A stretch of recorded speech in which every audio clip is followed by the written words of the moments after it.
Today, we're going to be installing and removing multiple light fixtures. Loving the ceiling doily, glad I kept that. Was a bear to install. Also, loving the chain pulls that represent both the light and the fan. Looks great. Might change it to LEDs later. And as for the test, it went perfectly. No death wobble whatsoever, but I will show you guys a fix on how to correct that if you indeed have that problem. From below, not the attic. However, if you have an issue with not having wood bracing, you're gonna have to go up in the attic no matter what. Anyways, let's get this started. Hey guys, so we're gonna remove our ceiling fan. One of these things that we're gonna be doing, besides cleaning it, and it's never been cleaned, see all that nasty up there? The neck is gonna be removed so that the fan will be closer to the ceiling itself. And we're gonna be making these just slightly shorter. And to start off with, we'll be removing this, which drops down this, which drops down this. Then you can get access to everything. Obviously, we're gonna disconnect these so this just all comes out. And then we get to the fan blades, and then after that, it'll be into disconnecting the base. And then obviously at that point, the whole thing's gonna come down. There'll be the retaining wire, if it was properly installed to begin with, and that'll hold it up while we disconnect the electrical. We always turn on the electrical first. And then the ceiling doily will come down. We're gonna put that back up there afterwards, but you get the idea.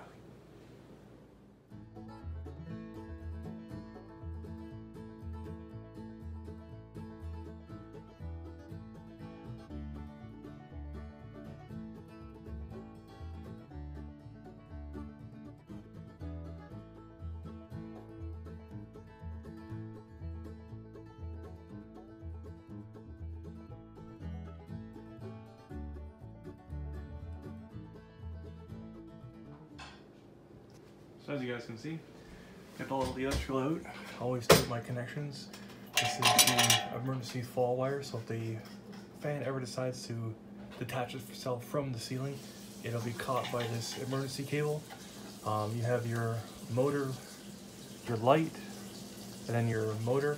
These are separate powers, so if you want to have two separate switches, in some cases, or always to have the motor powered and have only the light switch attached to the wall, you could get that all set up. And then you got your generic wiring and whatnot. If you're not at all comfortable doing this, get a licensed electrician to do the work for you.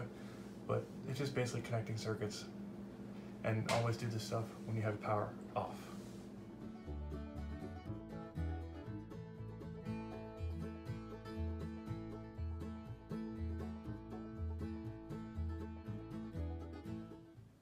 So the reason why we have these connections are to extend the ceiling fan downward to give enough airspace to get that circulation going. Then in some cases, such as mine, I'm gonna put this in the office, I don't want it to be as low anymore. Like the dining table, you need it low so you can see your food, creates more ambiance. You want more wind and air circulation. Now it's gonna be in the office, you don't need as much. We have windows and stuff. So what we're gonna do is use this as the new mounting. So this gets eliminated. You just undo it here with the safety pins and stuff, comes all out, they take the screws away, and then it mounts directly to the motor itself.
Everyone knows those shaky death wobble fans. This is a video I found online depicting exactly what I'm talking about. So in the next videos, I'm going to show you how to rectify that situation so your fan is solid and stays attached to the ceiling. That, as you see there, it's a big issue. I drilled 2 holes here into the box where there's wood on this side, as you can see, and that will firm it up.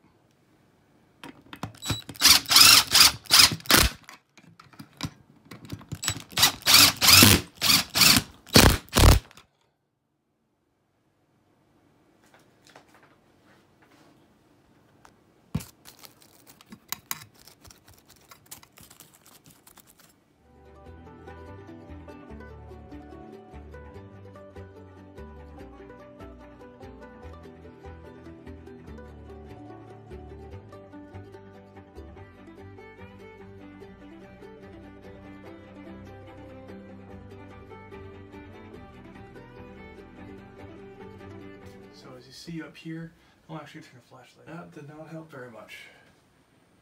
So I've had to cut away the ceiling doily in the space for the cup to fit up flush to the ceiling, or as close as possible. And it's a pain in the butt. But I did it.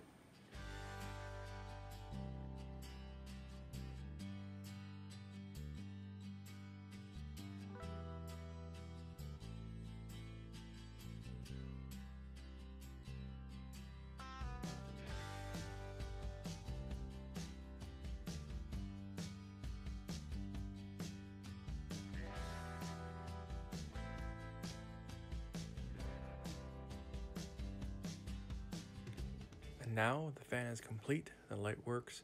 As I said earlier, I might change those out to LEDs, and upon testing of the fan, I did not put any weights on the fan blades.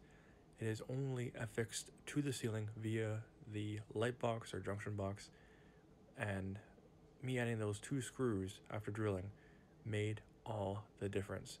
Sometimes you actually have to go into the attic and add wood. That's a totally different video, but in this case, I got away with just refirming it up using 2 3-inch screws. And she is beautiful. So if you have any comments, concerns, questions, just leave them down below. And as always, thanks for watching.